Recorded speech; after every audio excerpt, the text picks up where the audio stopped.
अपना कार्य प्रारंभ करेंगे। नमो शक्ति नमो शक्ति नमो शक्ति नमो शक्ति नमो शक्ति नमो शक्ति नमो शक्ति नमो शक्ति नमो शक्ति नमो शक्ति नमो शक्ति नमो शक्ति नमो शक्ति नमो शक्ति नमो शक्ति नमो शक्ति नमो काली नमो काली नमो काली नमो काली नमो काली नमो काली नमो काली नमो काली नमो काली नमो काली नमो काली नमो काली नमो काली नमो काली नमो काली नमो काली नमो चंडी नमो चंडी नमो चंडी नमो चंडी नमो चंडी नमो चंडी नमो चंडी नमो चंडी नमो चंडी नमो चंडी नमो चंडी नमो चंडी नमो चंडी नमो चंडी नमो चंडी नमो चंडी नमो तारा नमो तारा नमो तारा नमो तारा नमो तारा नमो तारा नमो तारा नमो तारा नमो तारा नमो तारा नमो तारा नमो तारा नमो तारा नमो तारा नमो तारा नमो चंडी नमो चंडी नमो चंडी नमो चंडी नमो चंडी नमो चंडी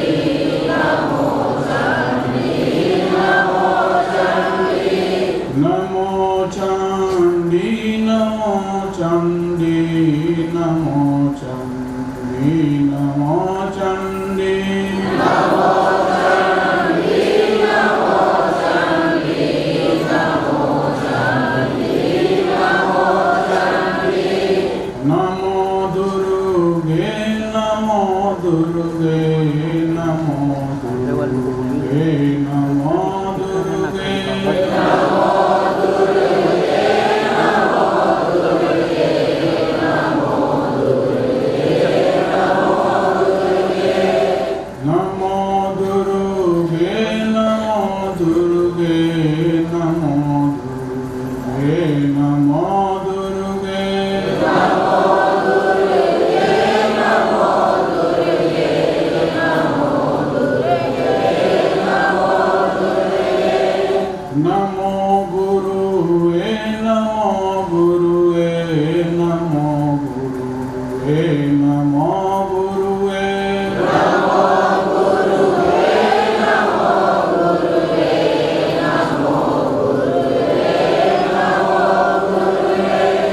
नमो गुरुवे नमो गुरुवे नमो गुरुवे नमो गुरुवे नमो गुरुवे नमो गुरुवे नमो गुरुवे नमो गुरुवे नमो गुरुवे नमो गुरुवे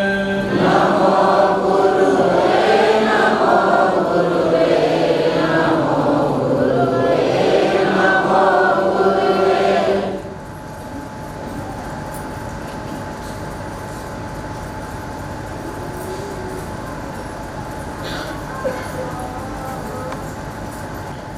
आदरणीय सर्वत्र उपस्थित रहने वाले परम पूज्य गुरेश्वर, उपस्थित धर्म बंधुगण, माताएं, बहनें, प्यारे बच्चों, आज इस अवतरण दिवस के शुभ अवसर पर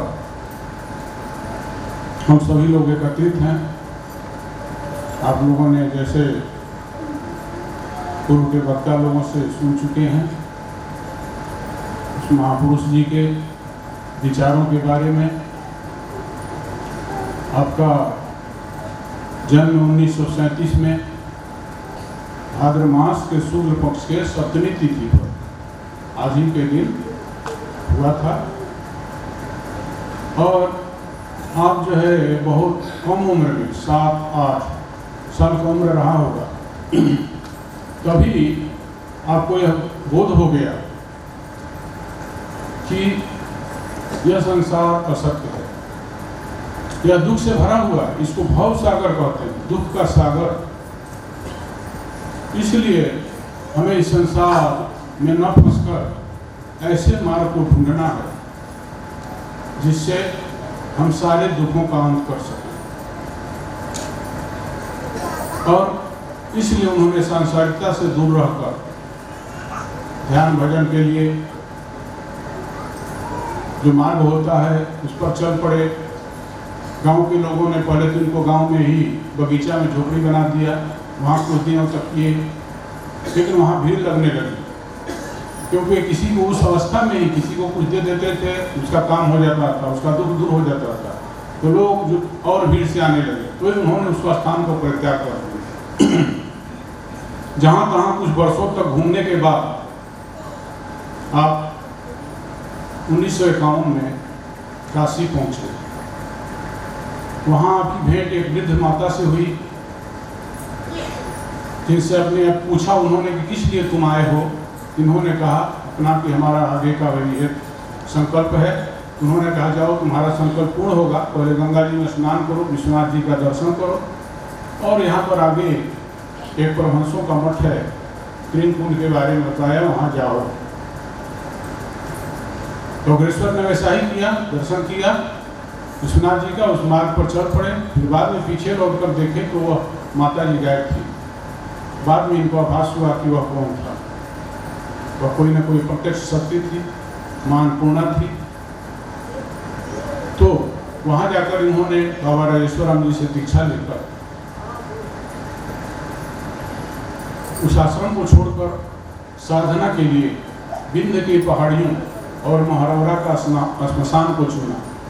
कठोर साधनाएं की, और उनके जीवनी किताब में लिखा है, उन्होंने स्वयं बतलाया है कि वहीं विंध्याचल में ही एक बीवर में ये प्रवेश कर गए।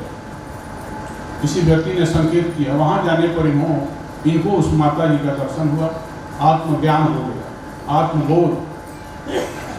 और अध्यात्म की सर्वश्रेष्ठ ऊंचाई होता है आत्मबोध और आत्मा के उस ब्रह्म से एकता का बोध, ब्रह्मात्मक बोध जिसको कहते हैं, उस स्थिति में पहुंच जाते हैं लोग।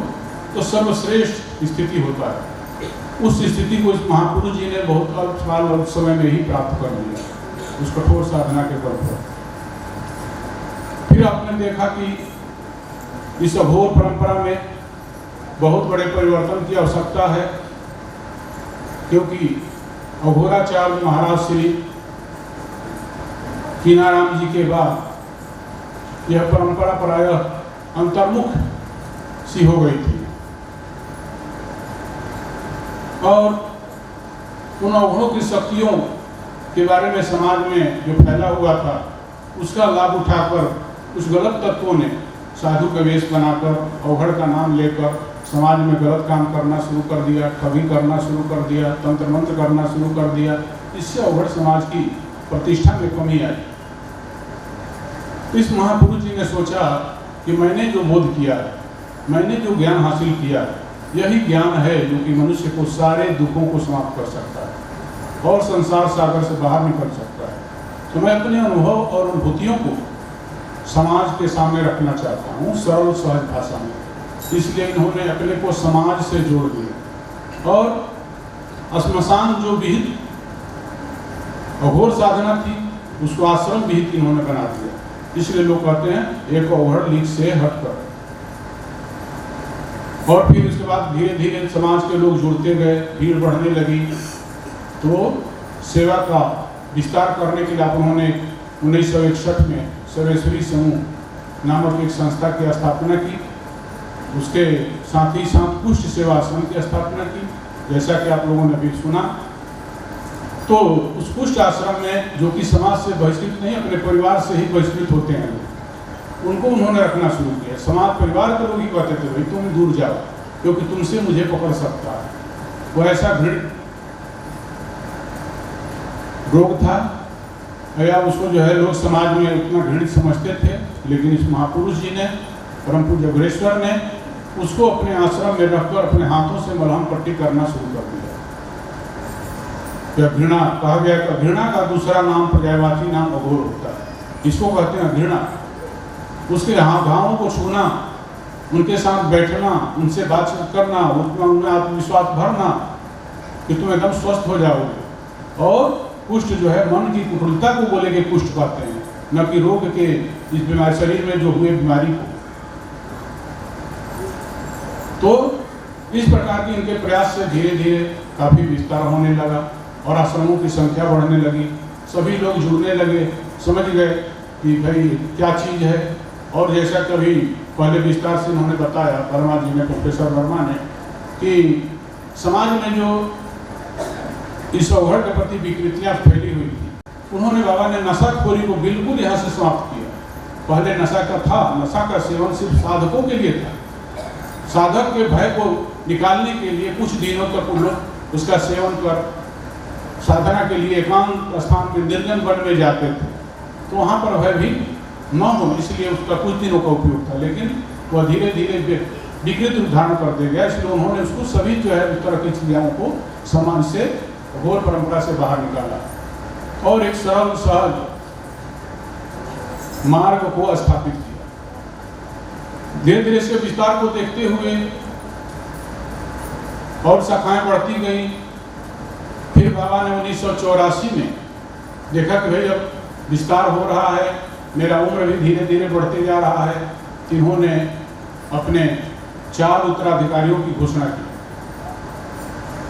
जिसमें से 3 सन्यासी हैं जो निर्विवाद हैं, जिसमें एक नाम मेरा भी है। और इन्होंने सब अपना भार उनको समर्पित किया कि भाई आगे आप लोगों को देखना है। लेकिन उत्तराधिकारी का मतलब क्या होता है? उत्तराधिकारी का मतलब धन संपत्ति की सुरक्षा नहीं, उस महापुरुष की जो उपसंपदा है, उस महापुरुष से जो विचार हैं, उनको जन जन तक पहुंचाना, उसको जन जन तक पहुंचाना। लेकिन उन्होंने साथ ही कहा, देखो तुम इस विचार का प्रचार करो, आध्यात्मिक विचारों का प्रचार प्रसार, संत महात्मा के विचारों के साथ प्रसार आवश्यक है। लेकिन उसके साथ साथ पहले ये देखना है कि किसी को सिर में पीड़ा हो, किसी को शीत लग रहा हो, कोई किसी संकट में फंसा हुआ है, विपदा में फंसा हुआ है, तो उसको ज्ञान उपदेश अच्छा नहीं लगता है। पहले उसकी समस्या का समाधान करो। सिर में पीड़ा है तो उसको औषधि दो, शीत में जो है कंपन हो रहा है तो उसको कंबल दो, अगर किसी प्राकृतिक आपदा में फंसा है तो उसको जो है और सहयोग करो। ये संस्था उन सब चीज़ों का भी काम करती है, उस दिशा में भी काम करती है। प्राकृतिक आपदा आता है तो उनको वस्त्र वितरित किया जाता है, थाली, गिलास, साबुन, तेल इत्यादि बहुत सा चीज़ें वितरित किया जाता है। जब भी यहाँ कोई होता है छत्तीसगढ़ के अंदर या दूसरे प्रदेशों में भी औषधि भी दिया जाता है। यहाँ से भी वस्त्र वितरण होता है बूढ़े बुजुर्गों को निर्वाण दिवस के दिन। तो इन सब सारी चीज़ों के साथ साथ अब सवाल है कि ये सब सेवाएं होती हैं। नेत्र के लिए चश्मा भी दिया जाता है, अभी प्रारंभ फिर से हो चुका है वह सेवा। अगले 24 तारीख को फिर कैंप है और छोटे छोटे मोटे और समस्या उसको औषधियाँ भी दी जाती हैं। तो सवाल है कि संत महापुरुष के विचारों को जन जन तक पहुँचाने से क्या होता है? उसमें भी बीमारियों का नाश होता है। कहा गया है कि मोह सकल व्याधिन कर मूला, मोह जो है सकल व्याधियों का मूल होता है। तो मोह किसको कहते हैं? अविवेक को। यह अभिव्यक्ता का मूल कारण क्या है? देहाभिमान, या देहाभिमान से ही अज्ञान उत्पन्न होता है। जन्म जरा व्याधि, दुख यही है, जन्म जरा व्याधि। अज्ञानता से होती है, अज्ञान ही इसका कारण है। अगर यह ज्ञान हो जाए कि हम यह शरीर नहीं है, हम आत्मा हैं, जिसका उस महापुरुष जी ने बोध किया, तो जब आत्मा हो तो आत्मा में न जन्म होता है, न मृत्यु होता है, न बुढ़ापा होता है, न रोग होता है। जिस दिन आप अपने स्वरूप को जान जाएंगे कि सभी तरह की बीमारियों से आप बाहर निकल जाएंगे। कहा गया है कि मोह सकल व्याधि कर मूला तिनते पुलित बुझे गौसूला, इसलिए बहुत प्रकार का सूल उत्पन्न होता है। जिस प्रकार से आयुर्वेद कहता है कि मल के कुपित होने से रोग उत्पन्न होता है, अध्यात्म कहता है कि मोह में फंसने से बहुत प्रकार का शारीरिक और मानसिक विकार उत्पन्न होता है। तब मोह कैसे दूर होगा? वह आत्मबोध कैसे होगा? बिन सत्संग न हरि कथा, तेहि बिन मोह न भाग, मोह गए बिन राम पद होए न दृढ़ अनुराग। सत्संग से, बिना सत्संग में गए नहीं हो सकता। और सत्संग 3 प्रकार का होता है। एक, हम जाकर किसी संत महात्मा का दर्शन कर लेते हैं, उससे भी हमको लाभ होता है। दूसरा, संत महात्मा के सानिध्य में रहने से, बहुत काल तक उसके सानिध्य में बिताने से, वह कुछ नहीं बोलता है, उसके हाव भाव आचरण व्यवहार, उठने बैठने बात करने की शैली को देखकर, किसको क्या उपदेश दे रहे हैं उसको सुनकर बहुत कुछ ज्ञान हासिल कर सकते हैं।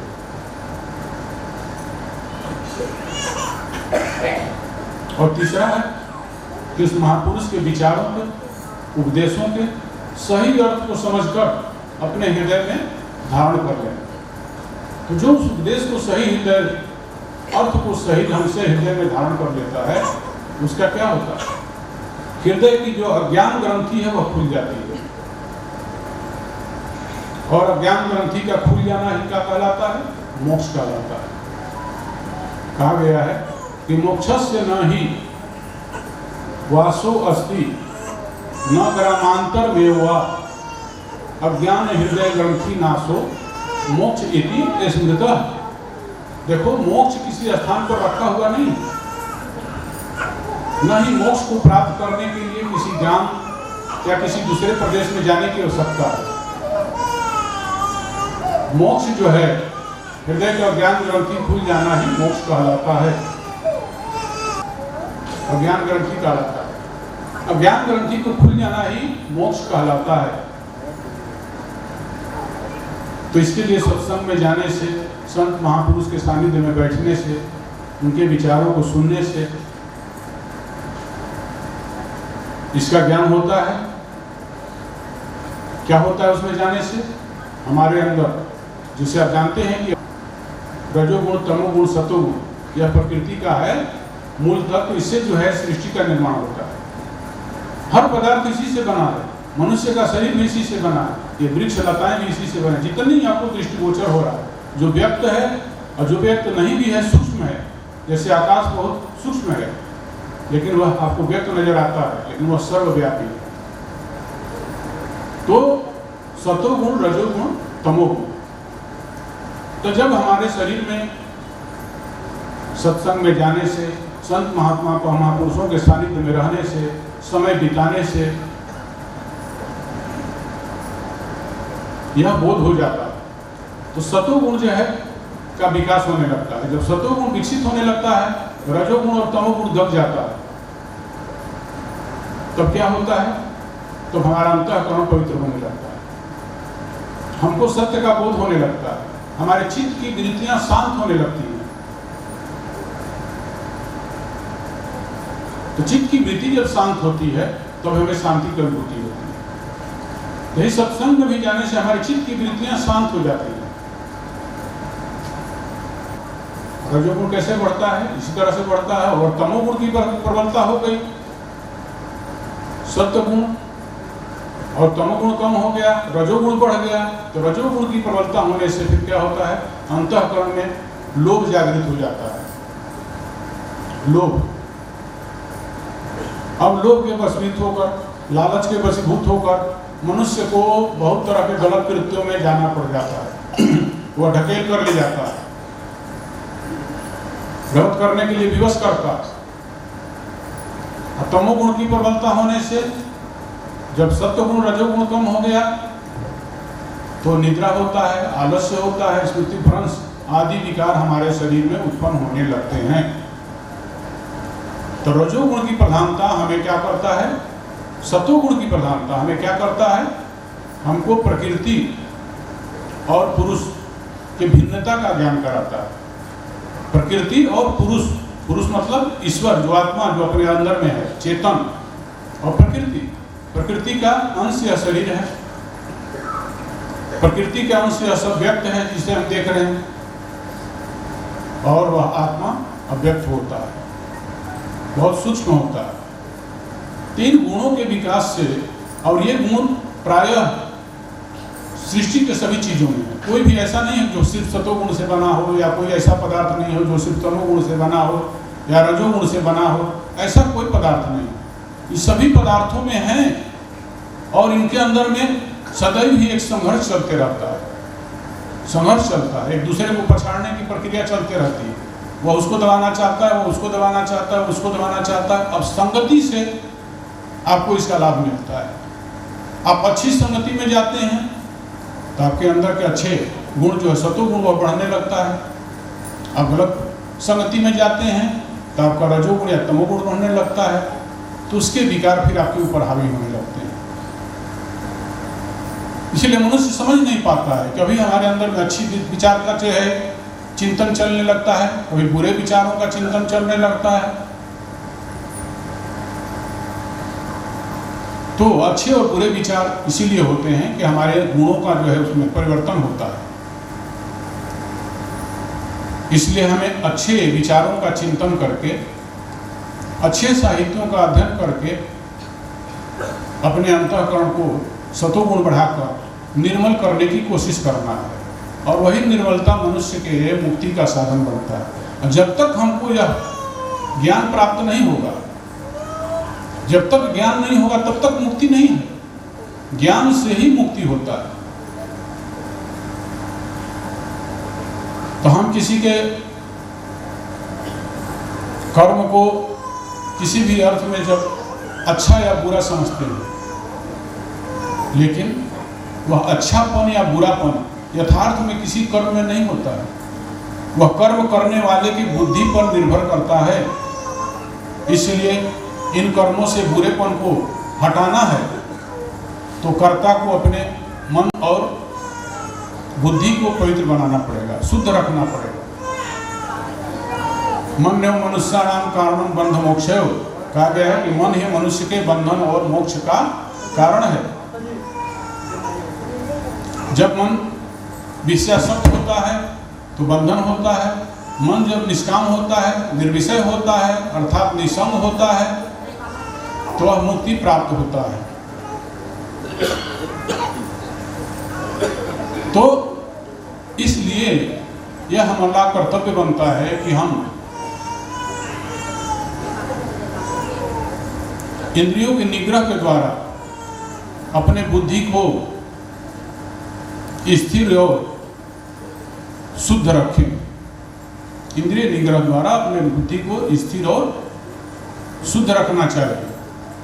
और जो भी हमारे जीवन में कर्म मिला हुआ है, उस कर्म को अनासक्त भाव से, आसक्ति रहित होकर शांति पूर्वक करना चाहिए। जो ऐसा करता है वही व्यक्ति सच्चा विरक्त है, सच्चा स्थिति प्रज्ञ है। कर्मों को परित्याग करने के बजाय कर्म में जो ममत्व बुद्धि है उसे हमें दूर करना है। इस तत्व पर हमें गंभीरता से विचार करने की आवश्यकता है कि कर्म को परित्याग, कहते हैं लोग मुक्ति तब होता है जब पाप पुण्य कुछ ना रहे, पाप पुण्य एको नहीं। अब कैसा होगा? अब हम कर्म करेंगे तो कभी पुण्य होगा तो पुण्य को भोगने के लिए पैदा होना होगा, कभी हमसे गलत होगा तो पाप होगा, पाप को भोगने के लिए हमें पैदा होना होगा। तो यह क्रम चलते ही रहेगा, कैसे समाप्त होगा? इसीलिए कहते हैं कि नहीं, तुम अपने कर्मों का क्षय कर सकते हो। कैसे? अपने बुद्धि को साम्य बनाकर, तुम्हारी बुद्धि अगर साम्यावस्था में पहुंच जाए तो सभी तुम्हारे कर्म क्षय होते हैं। कर्मों का क्षय मतलब कर्म में जो ममत्व बुद्धि है उसका जो है क्षय हो जाता है, वह समाप्त हो जाता है। तो मनुष्य फिर क्या होता है, वह साधक बन जाता है, निर्विषय होकर वह जो है ज्ञान प्राप्त कर लेता है और मुक्त हो जाता है। तो इसलिए हमें कर्मों का नहीं कहा गया है कि अंत राम कहियावत नहीं। भगवान कहते हैं जो मुझे अनन्य भाव से भक्ता है, मेरी भक्ति करता है, अनन्य भाव से भक्ता है, और आखिरी समय में अगर हमारे नाम स्मरण करते हुए वह शरीर का परित्याग करता है तो वह मुक्त हो जाता है। अंत राम कहियावत नहीं, अंत में राम कहता है तो आता नहीं है, लेकिन जन्म जन्म मुनि जतन कराही। भाई आखिरी समय में प्रश्न करते हैं लोग, अगर कोई दुराचारी है, जीवन भर गलत कार्य किया है, तो आखिरी में वह कैसे जो है मुक्त हो सकता है? अगर आखिरी में उसका ज्ञान जागृत हो गया, आत्मबोध कर लिया, उसकी बुद्धि साम्यावस्था में हो गई, विषयों के प्रति उसकी आसक्ति समाप्त हो गई, तो वह मुक्त हो सकता है। भगवान का कथन है, संत महापुरुषों का भी कथन है, कैसा करके तुम उससे बाहर जा सकते हो। तो कर्मों का परित्याग के बजाय कर्म के प्रति जो आसक्ति है वो छोड़े।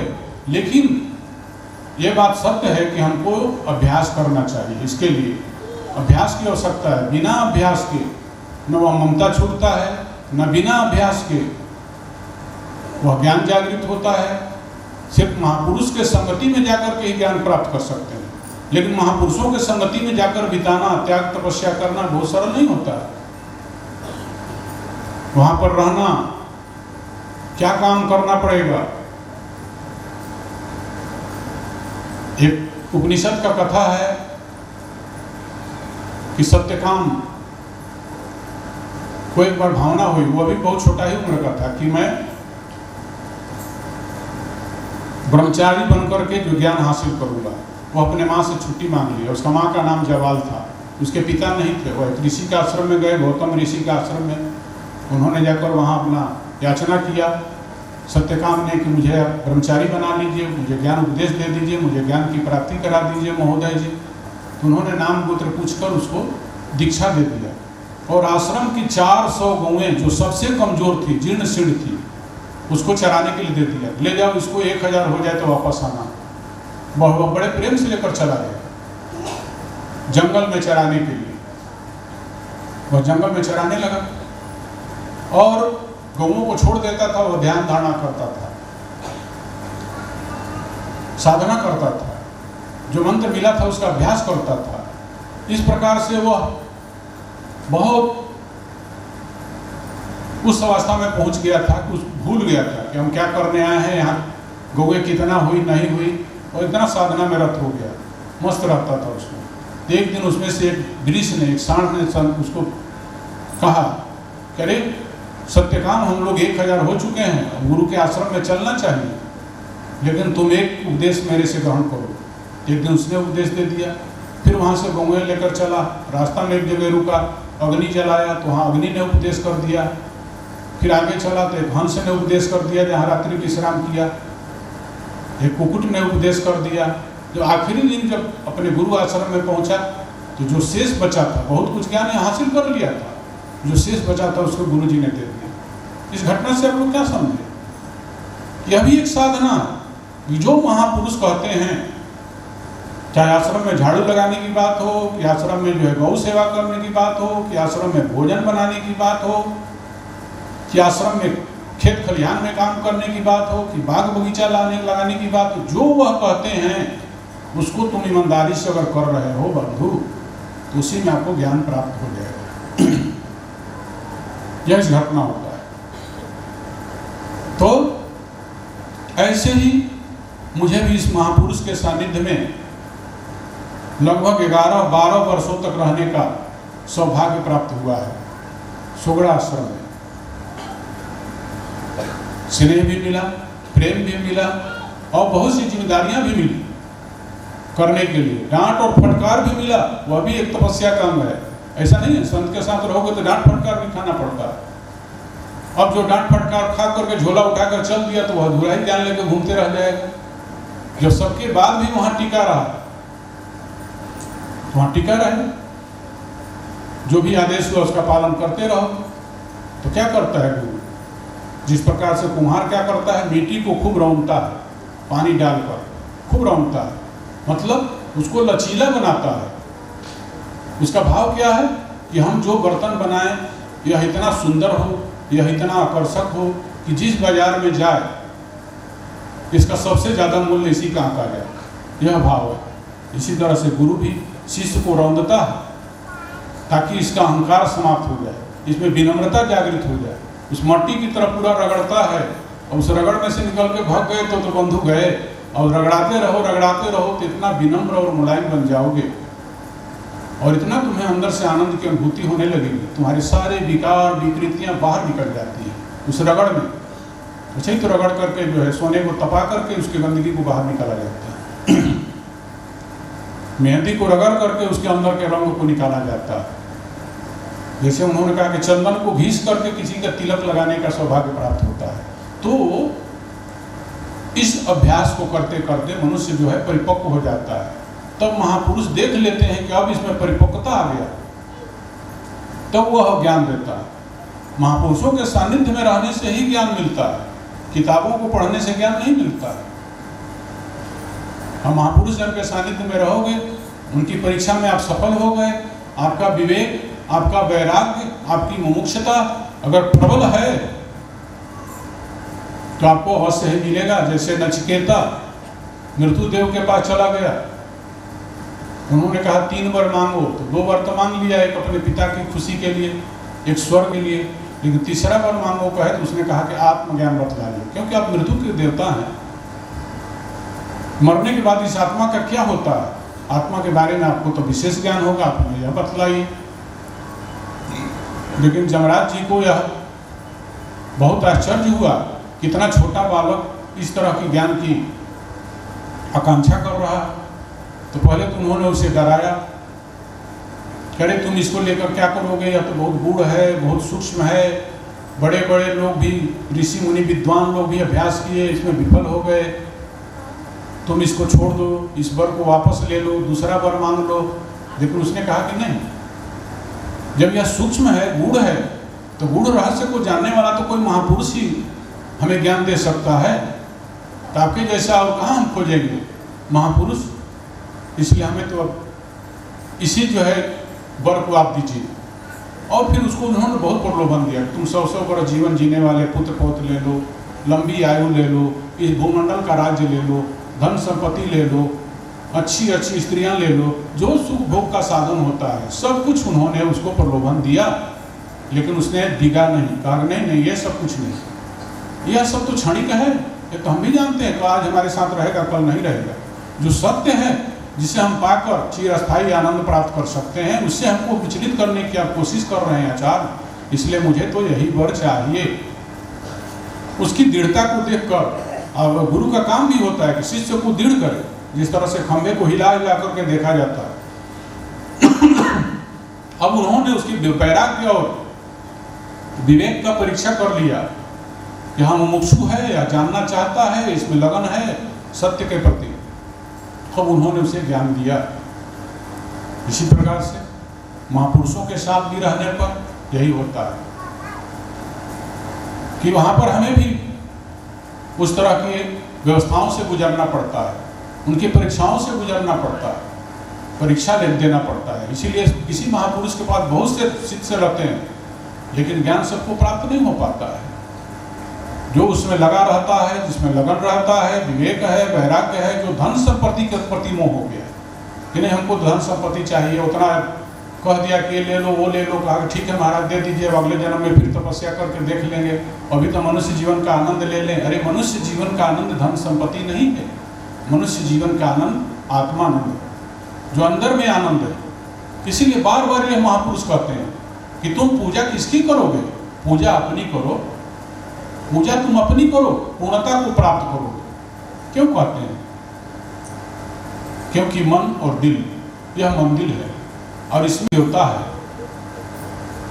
जो देवता है उसको जानो, उसकी पूजा करो, उसकी पूजा करोगे, उसको जान जाओगे तो तुम पूर्ण हो जाओगे, फिर तुम तुम्हारे अंदर अधूरापन नहीं रहेगा, फिर तुमको 84 लाख योनियों में भटकना नहीं पड़ेगा, तुम मुक्त हो जाओगे, सारे तरह के दुखों से मुक्त हो जाओगे, सभी तरह की समस्याओं से मुक्त हो जाओगे, जन्म मरण जरा दुख बतलाए गए इससे तुम बाहर हो जाओगे।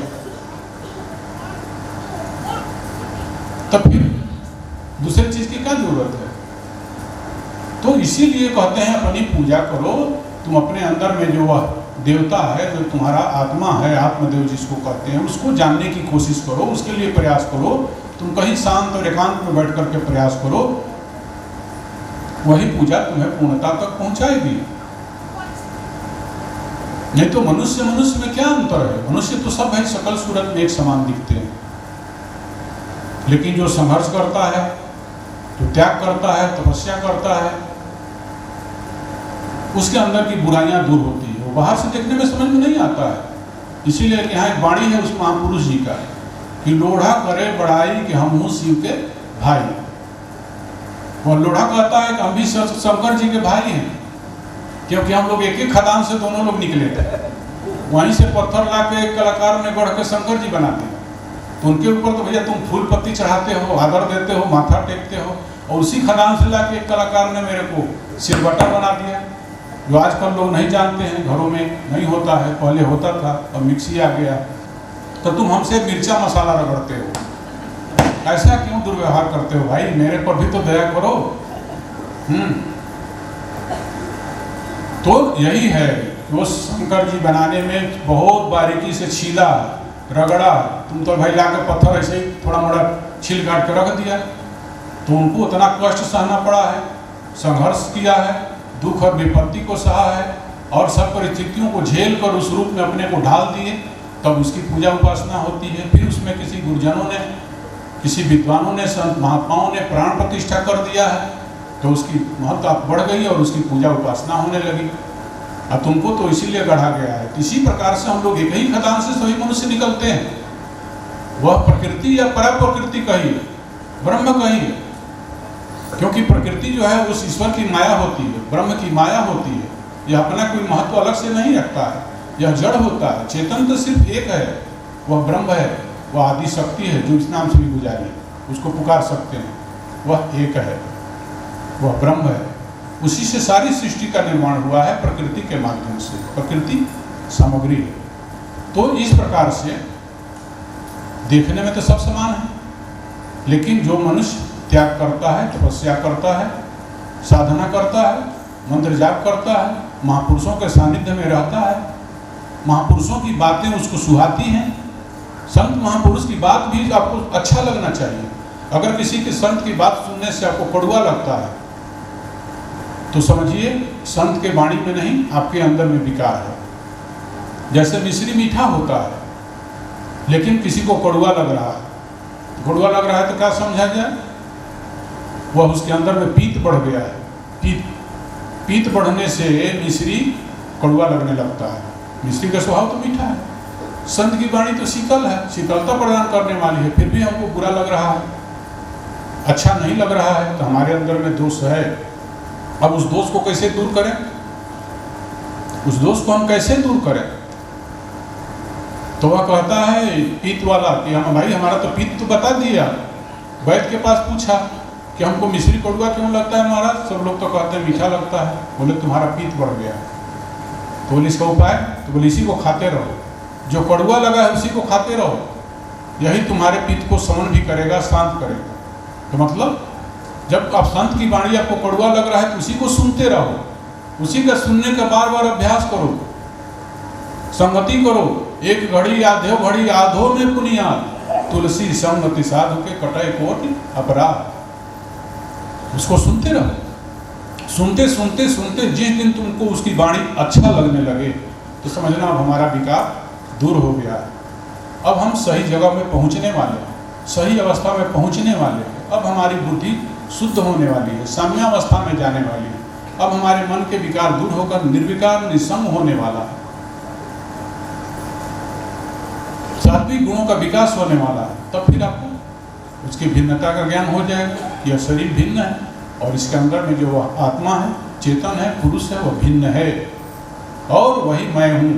यह जिस दिन ज्ञान हो जाए, स्वरूप का बोध हो जाए, तो समझ लो कि सारे योग के समाधान हो गए। तो इन महापुरुषों के सानिध्य में रह करके सीखने का अवसर मिले, और मनुष्य जब वह सीखता है, ज्ञान को प्राप्त कर लेता है, वो जान जाता है, तभी जो है उसके अंदर से वह सारे दुखों का अंत होकर के सरलता, सहजता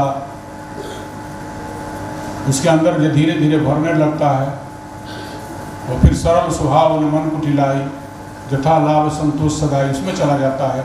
शौच संतोष जिसको कहा जाता है, जो अष्टांग योग का दूसरा होता है यम नियम।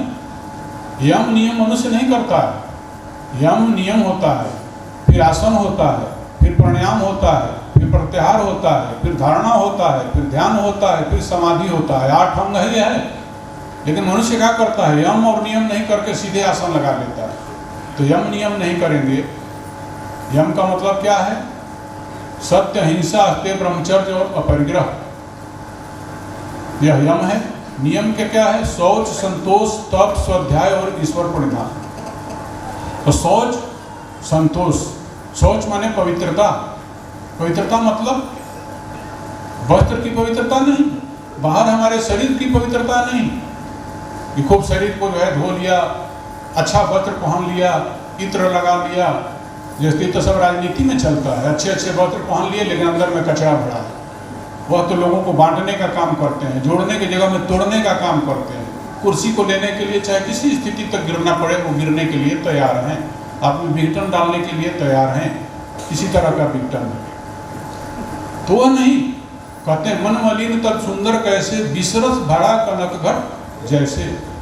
मन मलिन हो, तन सुंदर हो, तो वह कैसा है कि विसरस भरा, माने सोने का तो घड़ा है लेकिन उसके अंदर क्या भरा है? विष भरा है। भूल से अगर सोना से आकर्षित होकर गए, एक बूंद भी चखे तो आपके लिए संकट खड़ा हो जाए। इसलिए मिट्टी का घड़ा ही ठीक है जिसमें दूध भरा हो, ऊपर से देखने में भले सामान्य दिखता हो लेकिन उसके अंदर में अमृत भरा है। इसी प्रकार से हमारा शरीर सामान्य हो, समान वस्त्र हो, साफ सुथरा हो, लेकिन अंतःकरण हमारा पवित्र हो। भगवान और संत उसको पसंद करते हैं, और जनता उसको पसंद कर लेगी। जो इत्र फित्र मार करके बढ़िया फूल माला लगा करके घूमता, आम लोग उसको अच्छा सोच सकते हैं, सभ्य सोच सकते हैं, लेकिन किसी संत को और देवता को आकर्षित करना है, किसी महापुरुष को आकर्षित करना है, तो आपका अंतःकरण निर्मल होना चाहिए, अंतःकरण की पवित्रता होना चाहिए। बाहर के पवित्रता से उसको कोई लगाव नहीं है, किसी प्रकार का उसमें आकर्षण नहीं है। और संतोष मतलब दिन भर मेहनत करने से जो कुछ भी मिल जाए। कहा गया कि बिन संतोष न काम न साही, अकाम अछत सुख सपने हो ना।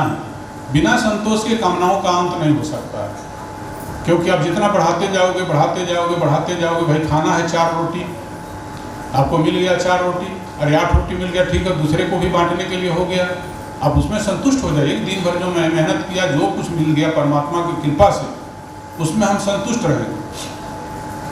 परमात्मा के कार्य क्षेत्र में हमको कोई हस्तक्षेप करने का अधिकार नहीं है। हम जो मेहनत करते हैं, देने वाला वो है, हमारे कर्म के अनुसार, प्रारब्ध के अनुसार, वर्तमान के अनुसार वो हमें देता है। जो मिल गया उसमें संतुष्ट रहेगा, वो आदमी तनाव मुक्त रहेगा। तो संतोष हो जाने से कामनाओं का अंत होता है, और जब तक कामनाएं रहेंगी तब तक काम अछत सुख सपने होना है। सपने में भी सुख की अनुभूति, आनंद की अनुभूति नहीं हो सकती है। तो कुल मिलाकर कहने का मतलब है कि अपने अंतःकरण को पवित्र करना है, सत्य के पथ पर चलने की कोशिश करना है, जितना संभव हो हमें जीवन में सत्य बोलना है, सत्य का पालन करना है, सत्य पथ पर चलना है, और अच्छे लोगों की संगति हमें बनानी है। और महापुरुषों ने जो विचार दिए हैं, जो कहे हैं, उन महापुरुषों के विचार आज नहीं हैं, फिर भी उतना ही महत्वपूर्ण है। उन महापुरुषों के विचारों को चिंतन करके, उन वाक्यों को चिंतन करके हम अपने अंतःकरण में जो है उस ज्ञान को जागृत कर सकते हैं। ऐसे ही संतों ने कहा, इसलिए मैंने कहा कि सर्वत्र उपस्थित रहने वाले। देखो कहा गया है, ब्रह्म वेद ब्रह्मैव भवति। जो ब्रह्म को जानता है वो ब्रह्म के समान हो जाता है। जो ब्रह्म को जानता है वह ब्रह्म के समान हो जाता है। इस महापुरुष ने उस ब्रह्म को जाना, तो ब्रह्म के समान होना मतलब सर्वव्यापी हो जाता है, वह सर्वत्र उपस्थित रहता है। एक जगह शरीर से है लेकिन वह सारे जगहों को देखता है। और शरीर छोड़ने के बाद फिर निर्विकार में देखता ही, लेकिन शरीर भी है तो सब कुछ देखता है। इस महापुरुष जी ने अपने इस तरह के क्रियाकलापों को ज़्यादा महत्व नहीं दिया प्रचारित करने के लिए, फिर भी लिपिबद्ध है। बहुत छोटा प्रसंग सुनाकर हम लोग समाप्त करेंगे अपने कार्यक्रम को। एक बार इनके एक भक्त, जिनका नाम इन्होंने प्रेम से फोका भी दिया था, उनका नाम था केदार सिंह, ईश्वर गंगी पर रहते थे।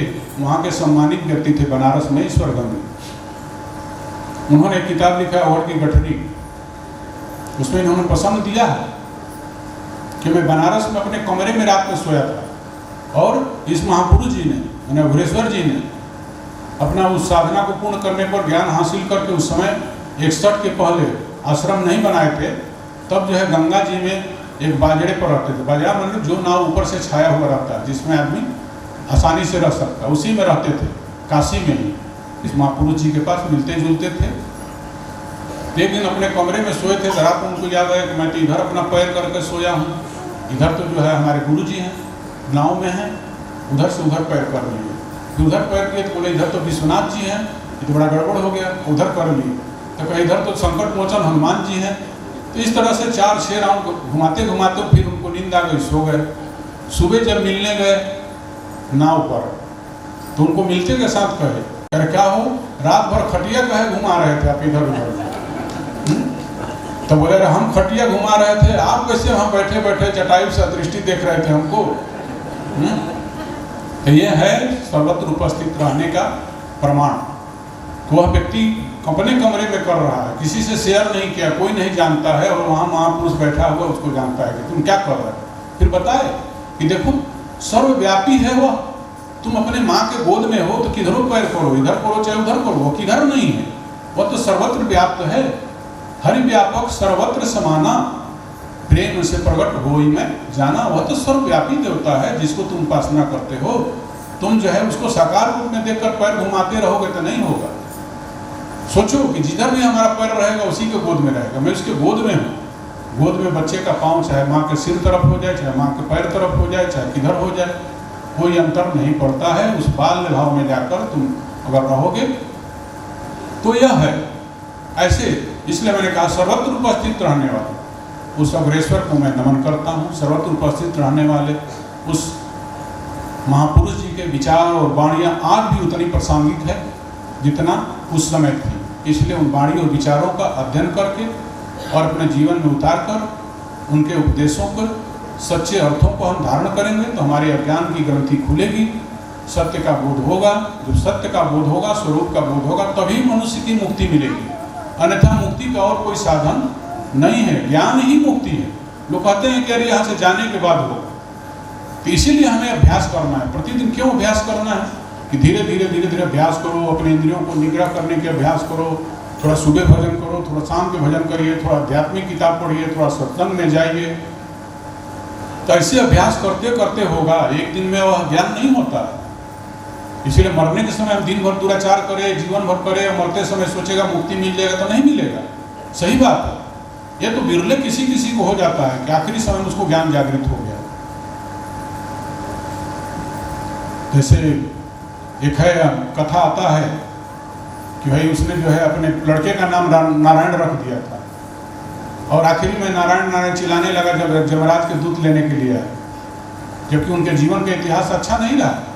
वो पीना खाना हर तरह के कुकृत्य करते थे, लेकिन जमराज के दूत आए तो उनसे डर से कहे नारायण नारायण कहाँ हो, तो वो तो अपने लड़के को नारायण चिल्ला रहे हैं, लेकिन नारायण के दूत आ गए भगवान के।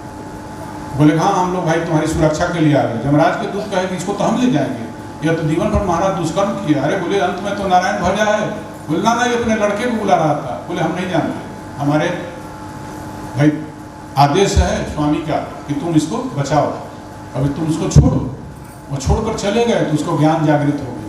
वह जाकर ध्यान धारणा करने के लिए चला गया, हरिद्वार वादिका आश्रम में ध्यान धारणा करने लगा। तो यह हो जाता है कभी कभी, संजोग की बात है। उसके प्रारब्ध के कर्म जागृत हो गए, उसका फल कुछ रहा होगा, वो ऐसा कम होता है। लेकिन हमको निरंतर अभ्यास करके धीरे धीरे अपने जीवन में उतारना है। बार बार अभ्यास करते करते करते करते धीरे धीरे जब अभ्यास हो जाएगा तो फिर आपसे अवश्य ही नींद में उठो, करवट बदलो, तब भी हे राम हे राम हे राम आने लगे, या माता माता आने लगे, गुरु गुरु आने लगे तो समझिए कि आप में बहुत सा परिवर्तन आ रहा है, और ऐसे करके हमारा कल्याण हो सकता है। आज हम लोग उस महापुरुष के इस अवतरण दिवस पर यही हम लोग अपना संकल्प लें कि हम प्रतिदिन नियमित अभ्यास करेंगे। और उन्होंने जो है बहुत सारी चीज़ें जो बुराइयां छोड़ने के लिए हमें संदेश दिया है। हमें क्या क्या छोड़ना है?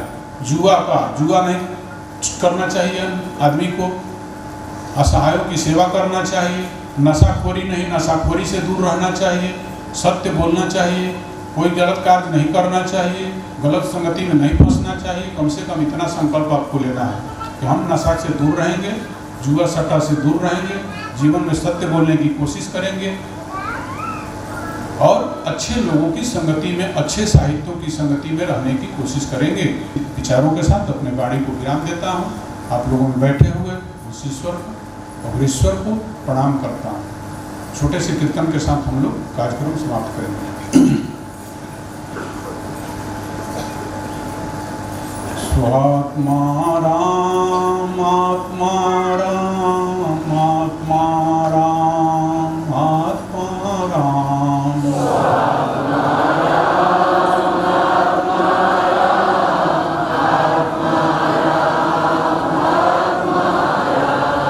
स्वात्मा राम आत्मा राम आत्मा राम आत्मा राम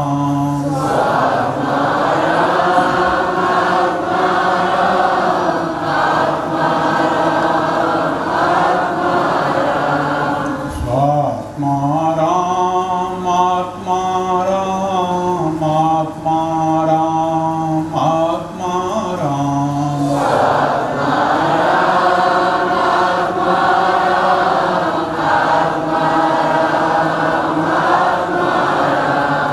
स्वात्मा राम आत्मा राम आत्मा राम आत्मा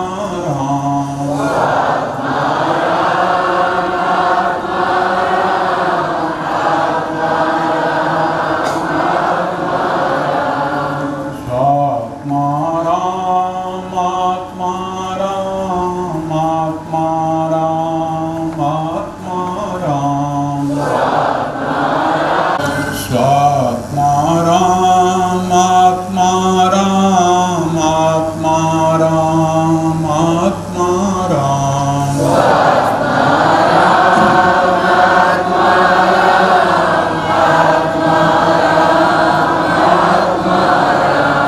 स्वात्मा राम आत्मा राम आत्मा राम आत्मा राम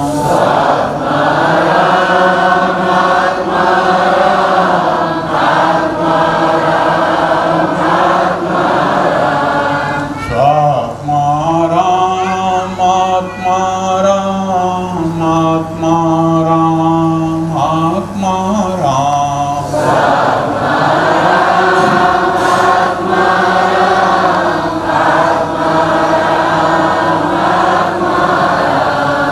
स्वात्मा राम आत्मा राम आत्मा राम आत्मा राम